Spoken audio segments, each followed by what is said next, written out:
So why KINEXON? I think it's the gold standard when it comes to player monitoring, GPS tracking for the sport of basketball. I feel like all the research that I did leading up to into choosing a company, I feel like basketball was their lane. I feel like it was kind of their area where they kind of hung their hat early on and kind of developed their technology around specifically basketball. And at the time when I was looking at it, the NBA was very much invested in KINEXON, and I feel like the NBA is the gold standard, for our profession and the sport of basketball. And I feel like I wanted to kind of get a software and a technology that was both compatible with that, but also spoke the same language, understanding the same dashboard, same terminology, that I felt like I could best communicate with both coaches, GMs, player personnel, scouts,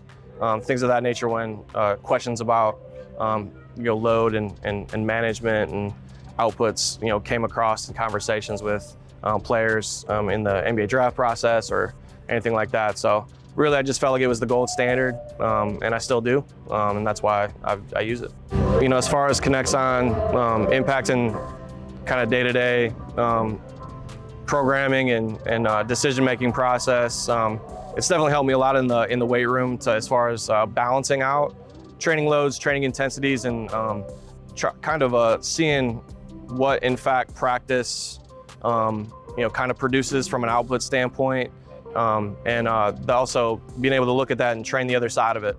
So train the weak element. If they're not getting a lot of max speed, or if they're not getting a lot of max effort, I can turn around and get some of that in the weight room so we don't fall off as far as that training quality goes. And then a story that kind of came across this year, I had an athlete that was a high-minute guy, a 35-minute plus guy who, his outputs in games, didn't resemble any of his practices leading up in the preseason or even like in the in-season. So, it kind of helped me have a conversation with him as far as just his, the way that he approached practice as far as getting ready for a game, just so that he could at least touch, some of the outputs that he was experiencing in a game in a practice setting. And he struggled with getting in shape early on in the year, and we were able to help use the data. The data was able to help us have a conversation with him and say, hey, this might be why you're struggling a little bit with your conditioning, is because your practices, the way that you approach practice and what you're experiencing in practice isn't what you're experiencing in a game. So that was extra motivation for him to kind of see a tangible number. That was, wow, like I definitely need to step it up in practice. Maybe it's go a little harder, not sit out as many drills, make sure I'm active, make sure I'm in.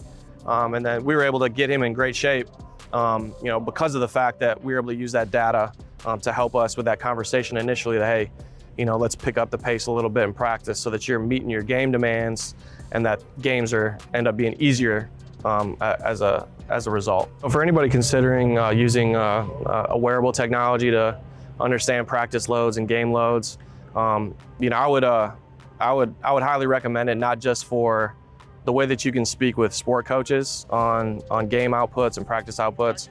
I feel like it can actually really help your job in the weight room as well, like just understanding the volumes, loads, and intensities that your athletes are experiencing. It really helps you from a training perspective, again, to understand what the weak link is, especially, or what the area of training that's not being addressed in practices and games. And it really helps you do your job at a more efficient rate, because you can match the data with your training, and then that ultimately pushes performance ahead. You keep those positive changes, going throughout the year. So I would just say it's not just about like, hey, my coach isn't going to use it, he's not going to value it. I think you can personally find a lot of value in it, even if your coach doesn't, or even if your staff's not really bought into it. And then, you can start with like the smallest thing and, just build it out from there. It doesn't need to be super complex or overwhelming. You can, focus on small things and, kind of build your knowledge and then, build your usage, from there.